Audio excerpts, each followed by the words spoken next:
Oh, yes, I would. I've always loved a good bit, a good laugh, a good joke deck that can carry its own weight.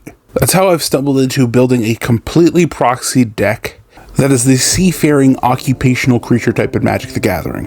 Hi, I'm Harrison, I run these here parts, and like the Eldrazi Titans, this video comes to you in 3 parts. Part 1, my deck list of pirated pirates. Part 2, what proxying is and why some people choose to do it. And Part 3, I will give my own personal experience of why I chose to pirate this deck. So without further ado, this is my pirated pirate deck. Our commanders are Francisco and Malcolm. I like them a lot as this pairing because they have very similar triggers. When you make a deck, you need to ask yourself, what am I doing with this? With these 2 commanders, they have very similar answers. They just want to slap people in the face. Specifically, they want pirates to slap people in the face. These 2 both want the same thing, so it makes deck building very easy. One will give us treasure, one will help mold our hand, and can potentially be a game winner. Before I get into the 98, I will say this isn't typically how I build my decks, but I am following the Command Zone's most recent template that they've put out. With this template and some of the cards that I've chosen here, I'm hoping this deck can be around a bracket 3. This won't be much, it just means it's going to be an average deck that has a couple spicier cards to it. It also denotes I'm trying not to go absolutely crazy with this deck, but I do want this to be a deck that keeps things interesting. So now let's see the rest of the list. This list is broken down into tags on Moxfield, so we'll start with the first one, which is card advantage. I've always said card advantage and ramp are the fundamental parts of a commander deck. Bident of Thassa and Reconnaissance Mission are going to help play into this deck's theme of sneaking through to slap people in the face. If we're aggressive, we can keep our hand filled. Kindred Discovery does something very similar, but also draws us cards off of just playing pirates. And the Indomitable also fits into this theme of drawing cards off of hitting people, but I also really like it because it's a pirate ship. It fits into the theme. And since Francisco can throw cards into the bin, we can bring the Indomitable back with its other ability. Speaking of Francisco, he can help us moderate what we have on top of our library to some extent, so we run some cards that work with that. Bolas the Citadel and Ruin Raider will have a little more value here, because we can control what we're hitting. And since we're throwing cards into our bin through Francisco, we can take advantage of those useless cards with cards like Dig Through Time and Treasure Cruise. Azure Fleet Admiral introduces Monarchy into the game, which is great because we have a bunch of sneaky pirates in this deck, so if someone happens to take Monarchy from us, we can take it right back. And if we happen to already have the Monarchy, this pirate's just another sneaky one getting in. Black Market Connections is here. When I build my commander decks, I normally don't like running cards that are just good cards. I like having a little something extra on top of it, but this card does ramp, it does card advantage, and it makes a pirate token. Heuristic Study is also here. I know it's a dumb little card that a lot of people like to meme on because it's just so obnoxious at times, but if we're trying to play a bracket 3 deck, we need to run bracket 3 cards. And then finally in card advantage, it's not quite exactly card advantage, but Stormfleet Navigator is a pirate with evasion that can help us mold our hand. It will definitely check off enough boxes to warrant its worth here. Over to ramp, blue-black is not the best color for having naturally existing ramp. So this ramp section is a bunch of the usual suspects.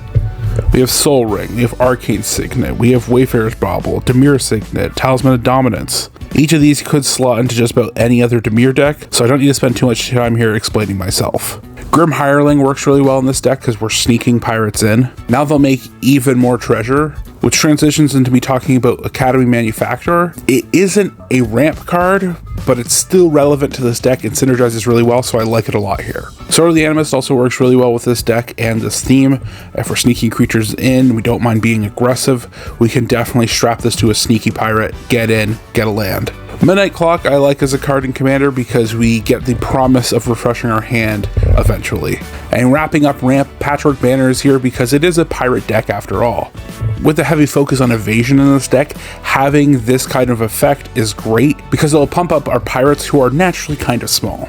After card advantage and ramp, the next big thing that the Command Zone format emphasizes is disruption, both targeted disruption and mass disruption. So our targeted disruption is mostly kill spells and counters. Fell the Profane and Hogra Mauling essentially let us run more cards in this deck. This deck runs 38 lands, including 4 of these dual-faced cards. So we're killing 2 birds with 1 stone in this deck by running them. So then we can run even more cool stuff.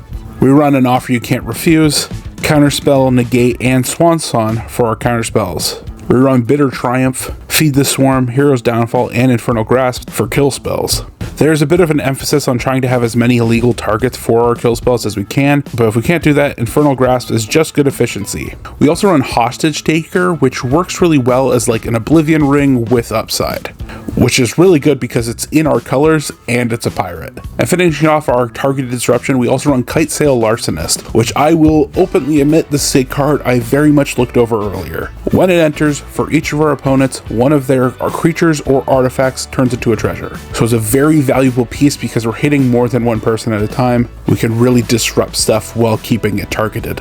After targeted disruption, there's mass disruption. This is where we have some pretty basic board wipes like Damnation and Cyclonic Rift. We should also be able to cast Blasphemous Edict for pretty cheap. Aetherize is great for protecting our butt.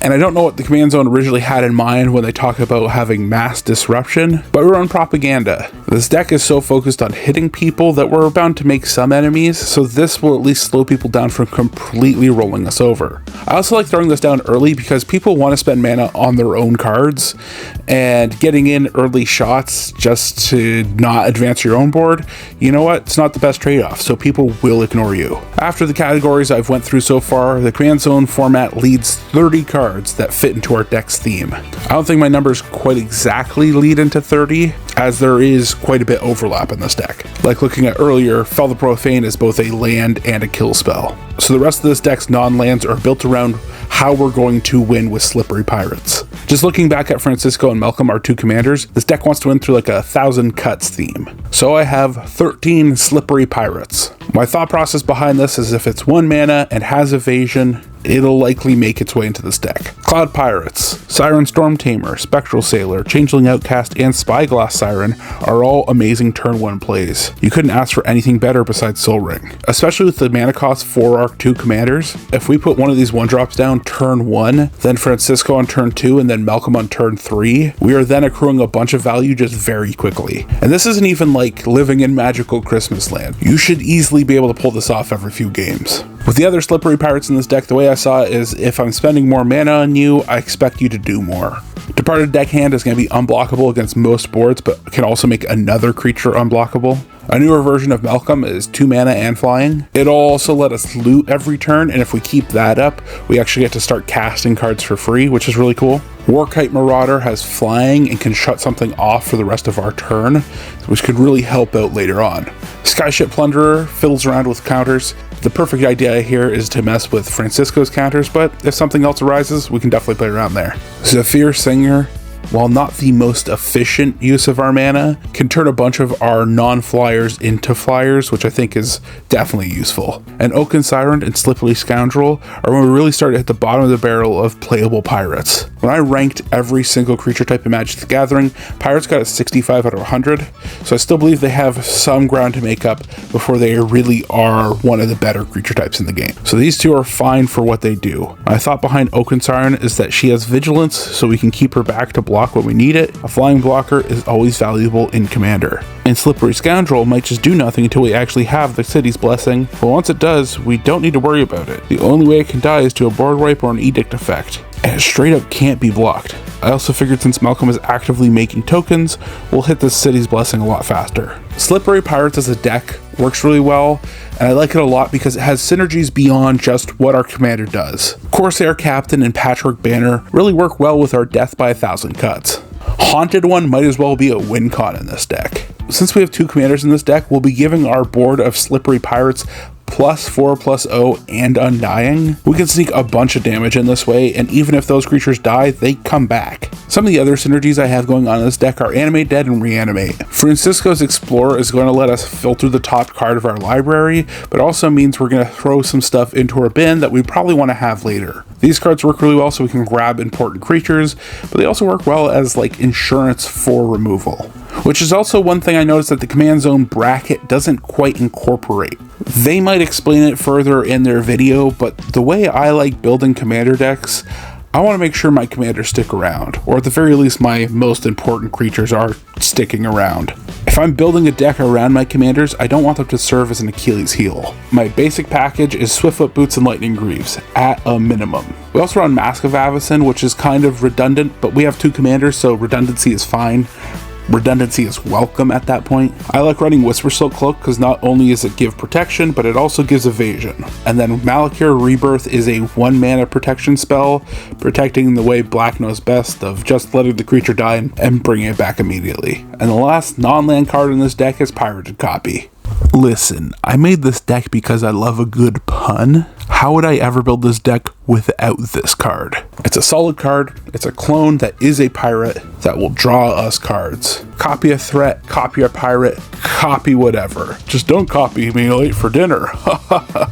The rest of this deck is land. I mentioned earlier this deck runs 38 lands as a good boy should. With how everything breaks down, we run 12 islands and 8 swamps. Fel the Profane, Glasspool Mimic, Hagra Mauling, and Malakir Rebirth are our lands we can play as spells if we hit them later. Cavern of Souls, Command Zone, Exotic Orchard, Morphic Pool, Polluted Delta, Reflecting Pool, Sunken Hollow, Temple of Deceit, Underground River, and Watery Grave are our lands that can tap for either color, so we can really smooth out the colors. We also run Underground Sea. Listen, if I'm proxying, I'm playing with the house money at this point. If I run up against someone who's really salty about it and does not want me to play that card, sure, I'd happily swap it for a basic. But as of right now, if we're pirating a whole deck, we might as well have a little fun with it, right? Our other lands include Bojuka Bog, which is a commander staple. If you're running swamps in a deck, you might as well swap one of those out with a Bojuka Bog. I only realized within this last year that there's a dead body in the card art. Rogue's Passage is another staple in Commander, but also works really well because we care about evasion here, so we can just pay to get damage in. And the last card in this deck is 3 Tree City. I haven't had the opportunity to play around with it yet, but I'm interested to see how it works. It reminds me a lot of Nykthos Shrine to Nyx, which is hands down one of my favorite cards in all of Magic. I definitely have low standards.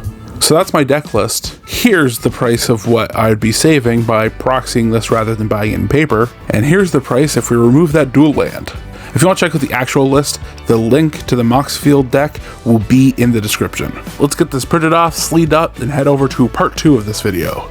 What shall we do with the drunken sailor? What shall we do with the drunken sailor? What shall we do with the drunken sailor early in the morning? Alright, so while my piece of crap HP printer prints out my deck, and before I dive into what is proxying and why people proxy, I'll include that the method I'm using to proxy is taking my list from Moxfield as an export, heading over to mtg.print.net and pasting it in. From there, it makes a PDF file that I can print and cut out. You can definitely make this a lot fancier, and I recommend looking into guides on that. But if I'm making a deck that is intentionally pirating a pirate deck, I kinda like the jank look of it. It adds to some of the charm.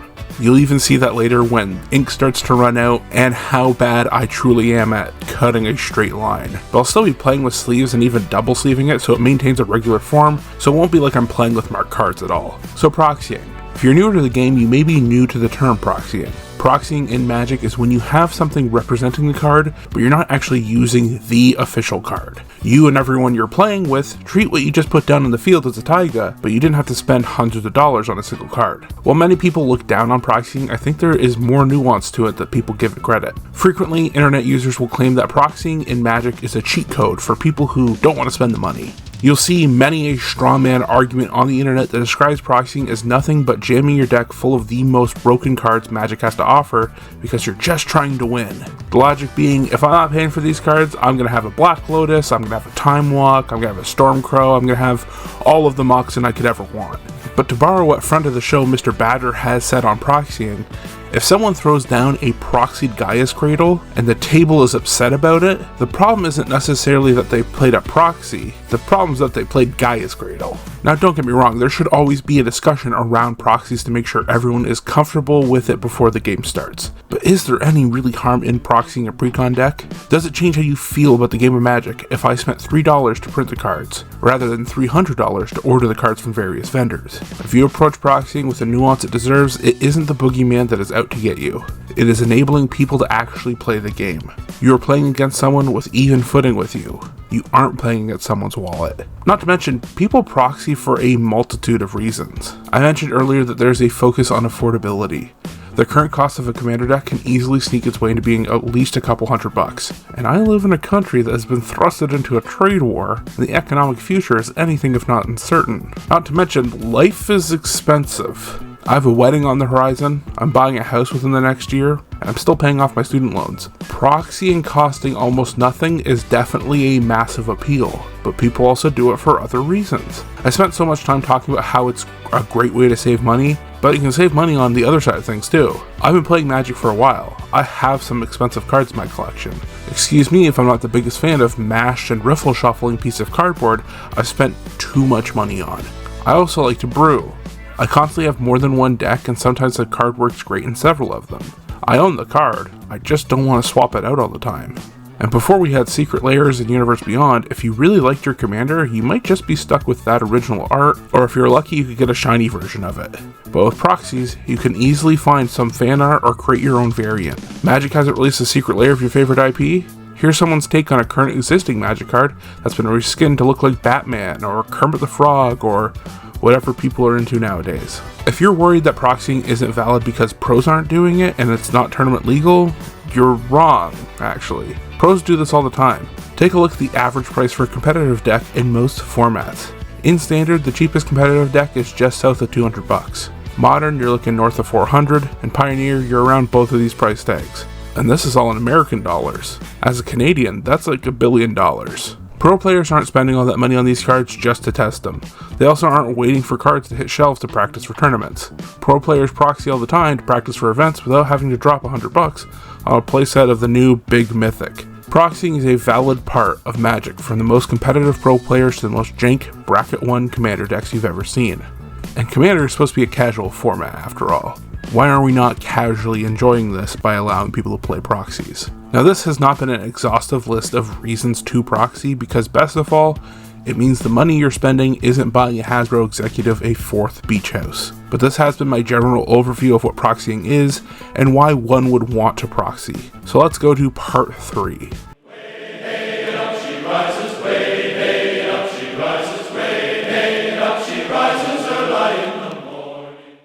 I'm sure I'm not the only one finding it harder and harder to warrant spending money on Magic the Gathering. Don't get me wrong, despite what some commenters believe, I love this game. There are people in my life who, when it comes to our relationship, Magic the Gathering is definitely one of the pillars holding it up. Unfortunately, Wizards of the Coast, time and time again, proves we shouldn't trust them.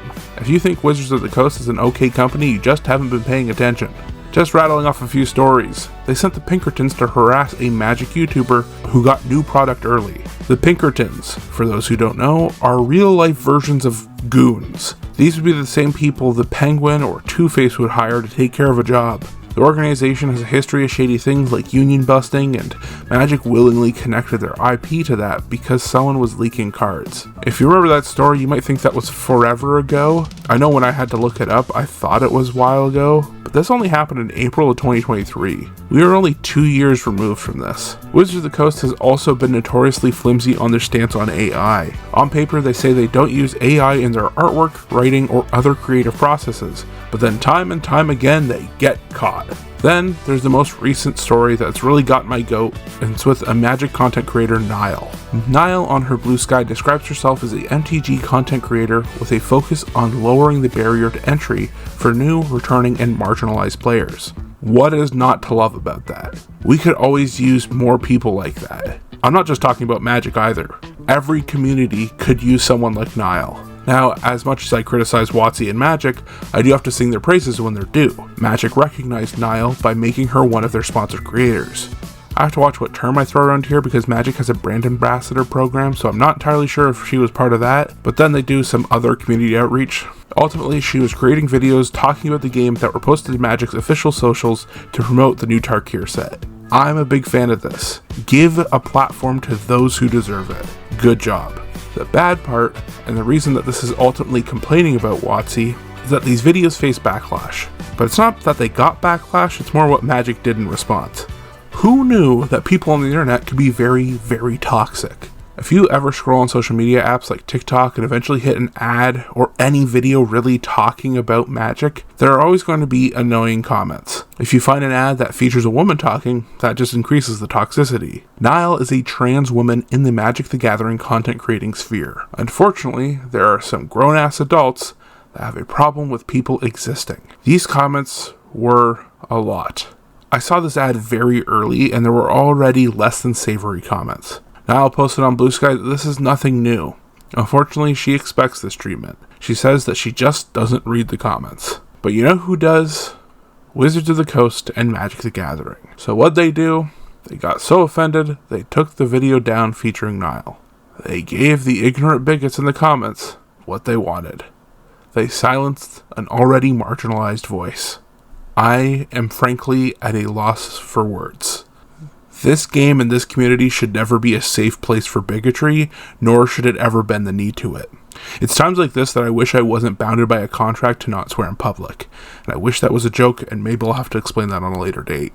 Now, I don't know Nile really. I follow her on Blue Sky and TikTok and see her occasional post, but her Blue Sky chain talking about this made me frustrated.